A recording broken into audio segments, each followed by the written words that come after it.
Halo sahabat Sepot, kembali lagi dengan saya Tia Melinda di Sepot Pensapura Podcast.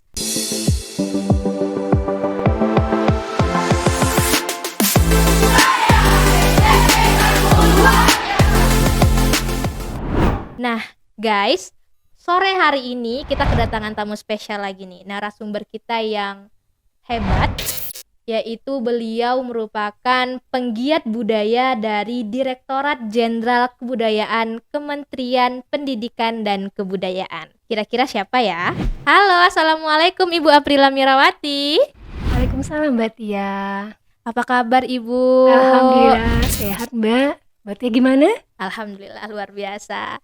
Nah guys, ini dia narasumber hebat kita pada sore hari ini, yaitu Ibu Aprila Mirawati, seorang penggiat budaya. Ibu Mira, senang sekali rasanya, bangga sekali rasanya kami bisa berbincang asik bersama Ibu di sore hari ini di Sepot Pensapura Podcast. Masya Allah Mbak, pujiannya gitu.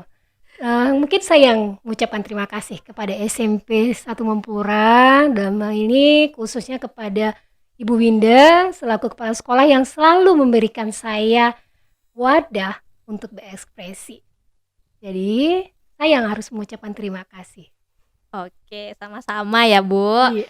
Nah kebetulan sekali nih, pas banget Ibu Mira kan merupakan penggiat budaya sesuai dengan sekolah kita, SMP Negeri 1 Mempura, yang notabene-nya adalah sekolah budaya Melayu yang kuat di bidang seninya. Nah pas nih kita untuk ngobrol masalah seni nih Bu. Semoga kita bisa nyambung ya Bu. Insya Allah. Oke. Tapi saya tahu dengan SMP 1 Mapura itu sudah dari bulan Februari. Baru ketemu dengan Kak Winda itu di bulan April, pas ketika acaranya Wakjul. Oke. Dan saya sudah banyak melihat profil kelebihan dari SMP 1 Mapura. Dan tak salah SMP Mapura sebagai sekolah penggerak menjadi role model di bukan hanya di Kecamatan Mempura, tetapi di Kabupaten Siak. Mudah-mudahan besok bisa langsung ke provinsi dan ke nasional ya. Insya Allah, amin. Kenal di nasional, mudah-mudahan ya. Oke, nah langsung aja nih, karena Tia rasa teman-teman udah pada penasaran dengan Ibu Aprila Mirawati ini, perjalanan karirnya, siapa sih Ibu Mira, mungkin udah pada penasaran, jadi langsung aja ya Tia tanya-tanya nih Bu Miranya. Mbak Tia. Oke, pertama, Bu Mira merupakan seorang penggiat budaya. Apa sih Bu penggiat budaya itu? Baik Mbak, mungkin Mbak Tia pernah dengar penggiat dan pegiat. Mungkin kita akan luruskan dulu antara pegiat dengan penggiat. Ya, karena selama ini orang selalu menganggap pegiat itu hampir sama. Nah, padahal pegiat itu adalah pelaku budaya. Seperti saya ya. Aktivis, boleh katakan aktivis gitu ya. Seperti maestro tari. Mbak Tia kan maestro tari ya. Oh, insya Allah doakan ya. Itu disebut dengan pegiat. Sedangkan kita adalah penggiat. Orang yang menggiatkan dari pelaku seni atau pelaku budaya tersebut. Menggalakkan lah ya Bu. Jadi kita di sini sifatnya sebagai katalisator dan motivator ya Mbak ya. Jadi kalau orang selalu menganggap apakah penggiat itu semuanya mengetahui tentang sejarah, budaya, tidak juga. Seperti saya juga orang yang baru mengetahui tentang sejarah, budaya dari masyarakat Siak. Tapi kita bisa menggiatkan orang. Jadi bukan berarti saya itu orang yang paham. Selama ini orang sering mengatakan pasti penggiat itu adalah orang yang sangat paham dengan budaya. Tidak. Cuma kita bisa, ketika kita bicara seperti satu hal aja ya Mbak ya, ketika seni. Mungkin saya bukan penari, mungkin saya bukan pemusik tradisi, tapi kita bisa bagaimana menggiatkan mereka. Terkadang banyak ketika kita lihat di sanggar-sanggar nih ya Mbak ya, di komunitas-komunitas, terkadang mereka banyak yang tidak tahu perlombaan untuk membuat sebuah bagaimana manajemen kesenian. Mungkin kita akan bisa masuk mengarahkan mereka ke sana. Tetapi kita bukan berarti orang yang paham dengan seni tersebut. Seperti ketika sebuah sanggar membuat akte notaris, terkadang pihak dari sanggar itu tidak tahu bagaimana cara Cara membuat membuatnya. akta notaris. Otomatis kita mengarahkan mereka seperti ini. Oke, berarti penggiat dan pegiat itu berbeda ya, Bu Iya, ya. Mbak. Nah, Ibu kan merupakan penggiat budaya nih. Penggiat budaya itu kan merupakan perpanjangan tangan dari kementerian, Iya. ya. Nah, kira-kira apa aja sih topoksi atau tugas pokok dari penggiat budaya ini, Bu Mira? Baik, berarti ya. Sebelumnya saya mungkin akan menjelaskan dulu tentang sejarah penggiat, lahirnya penggiat budaya. Oke. Lahirnya penggiat budaya ini dimulai tahun 2012 dengan istilah pamong budaya. Oke. Kemudian tahun 2013 istilah pamong ini diganti dengan penyuluh. Mungkin kalau pamong kesan gimana ya, ngemong gitu kan, gitu ngemong gitu. Kemudian diganti dengan istilah penyuluh. Jadi suluh gitu. Suluh, tombak gitu ya kan Mbak ya. Tahun 2017 diganti dengan istilah penggiat budaya. Namanya yang sekarang Iya, ya. penggiat budaya. Dan di tahun ini kita ada sekitar 330 lebih penggiat budaya seluruh Indonesia. Oh, banyak ya, Bu Iya, ya. Kalau di zaman 2012, 2013 itu sekitar 150 Berarti pamong atau penyuluh di cukup seluruh banyak. Indonesia. Sejak tahun 2021 itu kita mencapai 300 lebih. Dan siapa saja yang ada penggiat, daerah mana saja yang ada penggiat budaya. Tidak semua kabupaten kota ada penggiat budaya. Hanya daerah yang telah memiliki PPKD, pokok pikiran kebudayaan daerah. Berarti tidak di semua daerah ditugaskan ya, Bu ya? Tidak, Mbak. Ada daerah-daerah yang masih belum menyusun PPKD. Di tempat-tempat tertentu. Oke. Dan kita untuk Provinsi Riau ini ada sekitar 5. Oke. Kalau tidak salah saya sekitar 5 orang, yaitu Siak, Pekanbaru, Kampar, Kuansing, dan Rokan Hilir. Bagian Siapi-api ya? Itu Mbak. Jadi kita di sini sebagai penggiat budaya itu adalah perpanjangan tangan dari Direktorat Jenderal Kebudayaan. Dalam hal ini kita menyebarluaskan akses informasi mengenai program-program dari Direktorat Jenderal Kebudayaan. Salah satunya adalah program Desa Pemajuan Kebudayaan. Jadi di sini kita sebagai mendampingi Desa Pemajuan Kebudayaan. Dan untuk Kabupaten Siak, kita kemarin mengusulkan 2 desa. Salah satunya yaitu Kampung Tengah dan Kampung Bantan Besar. Oke. Untuk di Kampung Tengah sempat mengundurkan diri daya desanya dan hanya tinggal di Desa Bantan Besar. Dan di Bantan Besar kemarin kita sudah menyelesaikan program untuk tahun ini di bulan November kemarin. Selain itu kita juga melakukan sinergisitas dengan dinas-dinas terkait, bukan hanya bidang kebudayaan, dinas pendidikan dan kebudayaan, tetapi kita juga berhubungan dengan dinas pariwisata, karena ada beberapa aset yang masih berada di bawah dinas pariwisata. Otomatis kita juga bersinergisitas dengan dinas pariwisata. Selain itu sebagai penggiat budaya saya juga bersinergisitas dengan beberapa instansi yang terkait seperti dinas pariwisata, dinas perpustakaan dan arsip, karena ada beberapa manuskrip yang atau naskah-naskah yang bisa kita dapatkan dari dinas terkait tersebut. Kemudian juga kita melakukan penginventarisir data kebudayaan. Dalam hal ini kita juga melakukan pendataan yang disebut dengan data pokok kebudayaan atau DAPOBUD, melakukan sosialisasi pendataan kepada tenaga dan lembaga kebudayaan, dan juga melakukan pendampingan terhadap pemerintah, kabupaten kota, komunitas budaya, dan masyarakat dalam upaya perlindungan, pengembangan, dan pemanfaatan dari kebudayaan tersebut. Oke, cukup banyak ya Bu ya tugas pokoknya ya. Ya, mungkin kalau satu aja kita bicara tentang objek pemajuan kebudayaan nih Mbak. Dari objek pemajuan kebudayaan tuh ada 10 item. Salah satunya kita bicara tentang manuskrip, adat istiadat, pengetahuan tradisional, seni, itu termasuk dalam bagian objek pengajaran kebudayaan. Oke, itu masih dalam satu bidang Dalam ya. satu bidang. Jadi ini, kita bicara tentang kebudayaan, kita bicara tentang intangible dan tangible. Intangible berarti adalah budaya tak benda. Sedangkan tangible adalah budaya benda. Bicara tentang budaya benda seperti cagar budaya, itu berapa banyak, Mbak? Kalau kita gali lagi itu, cukup banyak, Mbak. Jadi di samping kita melakukan inventarisir, kita juga melakukan sinergisitas dengan dinas-dinas yang terkait, dengan masyarakat, dengan komunitas, dengan lembaga kebudayaan. Oke, jadi begitu guys. Itu adalah tugas pokok dari Ibu Mira sebagai penggiat budaya. Nah, dia juga cukup penasaran nih mengenai perjalanan karir Bu Mira sebelum sampai ke titik ini. Nah, gimana? Apa aja tuh perjalanan karirnya? Untuk karir, mungkin saya tidak terlalu banyak ya, Mbak ya. Saya mulai berkarir juga di usia yang sudah cukup tua. Dalam artian 33 tahun. Masih muda.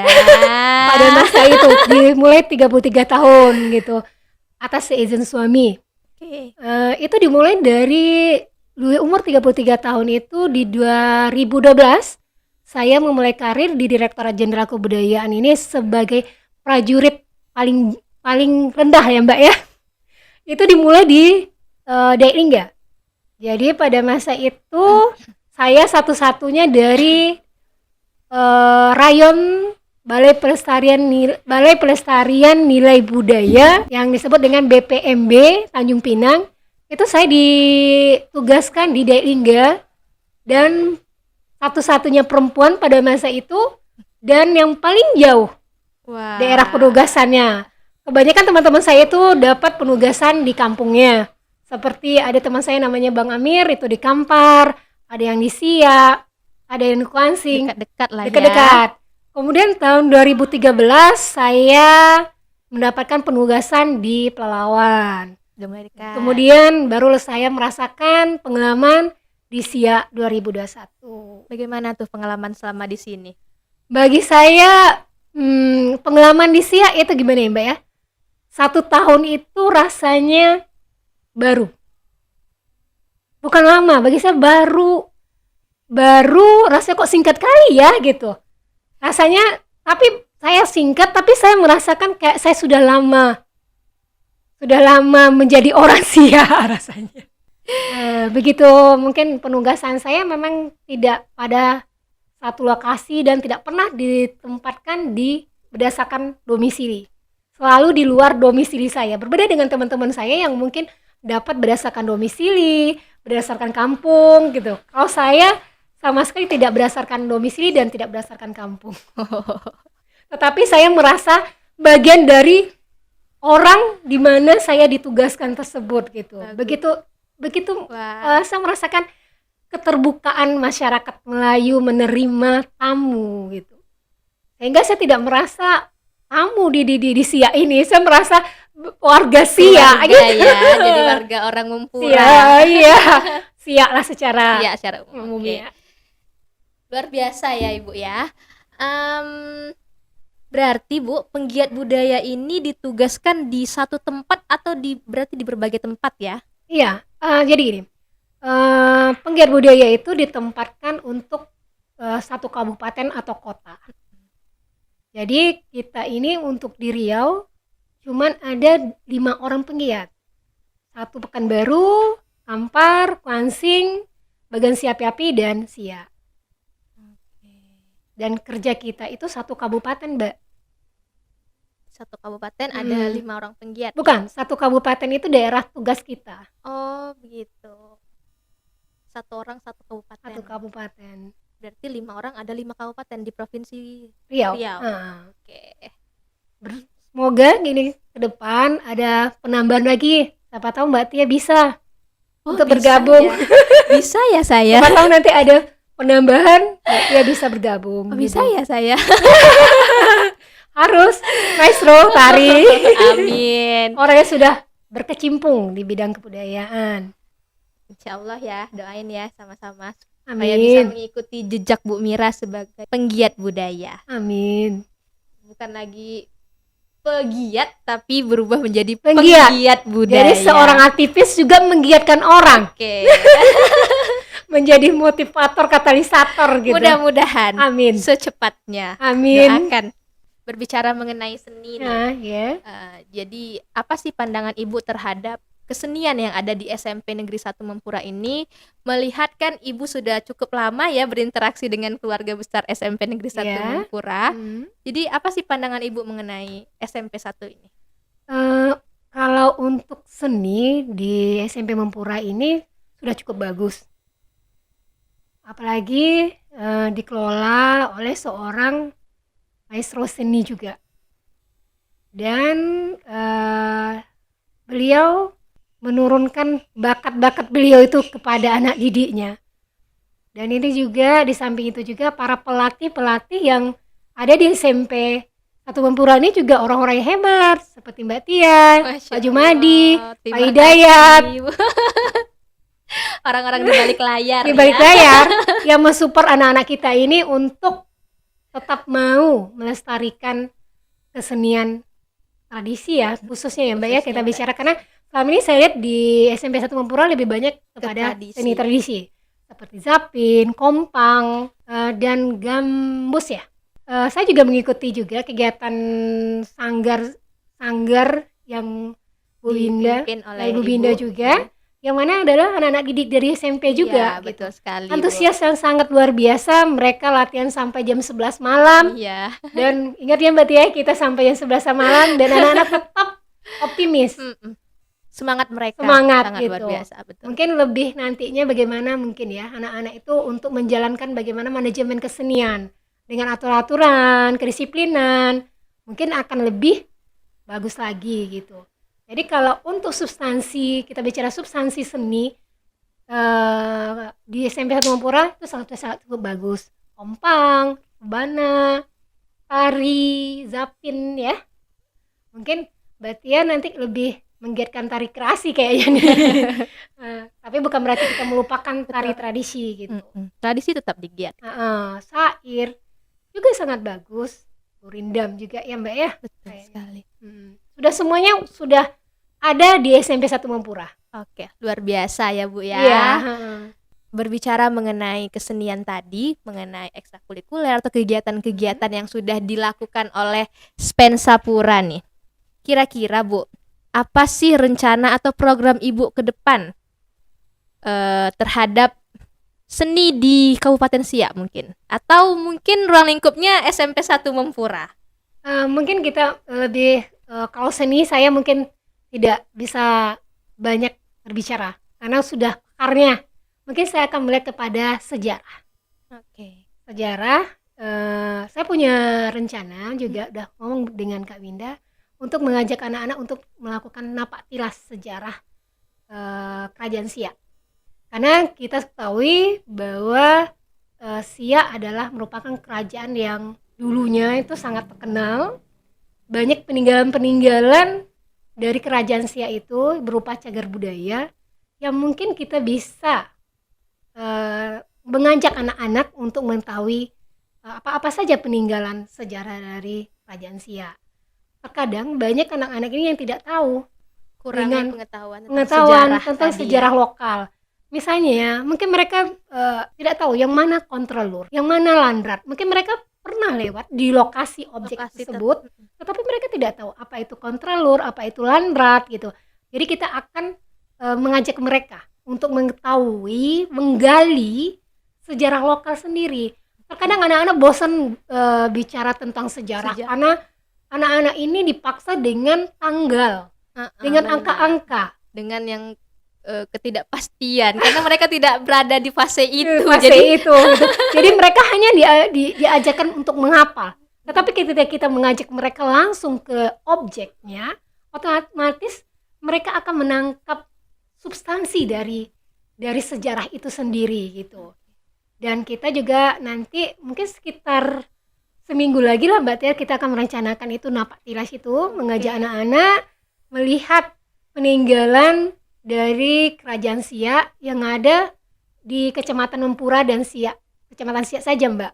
Kalau satu Kabupaten Siak mungkin besar ya. terlalu besar skopnya dan juga nggak cukup waktu. Jadi kita akan mengambil beberapa titik yang ada peninggalan cagar budaya yang ada di Mempura seperti makam Tengku Buang Asmara, Tangsi, Landrat, Kontrelur. Kemudian kita akan lanjut bawa anak ke Istana Siak. Sehingga anak-anak tahu apa-apa saja peninggalan-peninggalan dari Kerajaan Siak. Oke. Sehingga anak-anak bukan hanya tahu tentang sejarah lokal, mereka bukan hanya dituntut memahami sejarah secara nasional, Tapi dituntut untuk mengetahui sejarah lokal dulu gitu ya. ya. Lingkup lokal dulu, baru ke nasional gitu. Jadi jangan kita, anak-anak selama ini kan terpaku dengan kurikulum, dengan materi gitu kan, materi dari sekolah yang banyak kan itu kita mengambil tentang cagar budaya dan dari nasional dari Jawa gitu. Iya, Jawa. Sedangkan Jawa. yang di sini kita tidak Tidak tahu, tahu tidak gitu. pernah dijelaskan juga ya kan. Iya, karena banyak kan pengalaman saya, banyak anak-anak didik tidak tahu sejarah lokal. Tapi mereka tahu tentang Candi Borobudur. Karena yang ada di buku cetak memang itu. Iya. Kenapa kita tidak mengajak mereka untuk mengetahui sejarah lokal mereka dulu? Mengetahui identitas kita dulu gitu. Jangan kita mengetahui identitas luar sedangkan diri kita sendiri kita tidak tahu siapa diri kita, jati diri kita gitu, Mbak. Wah, luar biasa. Program ini sangat saya dukung. Didukung ya Mbak ya. Nanti kita minta bantuan Mbak Tia mendampingi anak-anak nanti Mbak. Siap. Akan saya bantu. Amin. Terima kasih Mbak. Oke. Programnya sangat bagus ya. Mudah-mudahan ini akan lancar karena ini akan kita kemungkinan minggu depan kita laksanakan insya Allah minggu depan. Mudah-mudahan. Karena tadi kita udah juga ya. Diskusi dengan Ibu Winda, dengan Imam. Mungkin kita akan membawa sekitar 25 anak murid dan kita juga akan minta perizinan dari Dinas Pariwisata. Dalam ini kita akan mengunjungi Istana Siak dan ada beberapa objek yang di bawah kewenangan Dinas Pariwisata. Oke, siap. Keren ya guys, Bu Mira ini. Didukung ya Mbak? Pasti dong, saya akan turut di belakang Bu Mira. Aduh, jangan di belakang, kita sejajar. jangan di belakang, kita sejajar. Beriringan. Oke Bu Mira, sebelum kita closing nih, dia mau tahu dong apa sih harapan Bu Mira terhadap kita nih kaum generasi muda, khususnya ananda-ananda hebat kita di SMP Negeri 1 Mempura. Mungkin yang bisa saya sampaikan buat anak didik kita sebagai generasi muda, kenali negerimu, cintai budayamu. Wah, betul-betul sekali. Oke, cukup Ibu. Ada lagi harapannya? Mungkin itu aja Mbak. Oke, saya rasa cukup. Mudah-mudahan harapan yang disampaikan oleh Bu Mira tadi bisa terwujud untuk generasi muda kita. Amin. Oke, sahabat Sepot semuanya, sampai di sini dulu perbincangan asik kita bersama Ibu penggiat budaya, Ibu Aprila Mirawati SS. Sampai ketemu lagi di Sepot Pensapura Podcast dengan narasumber hebat yang lainnya. Bye-bye. Bye-bye.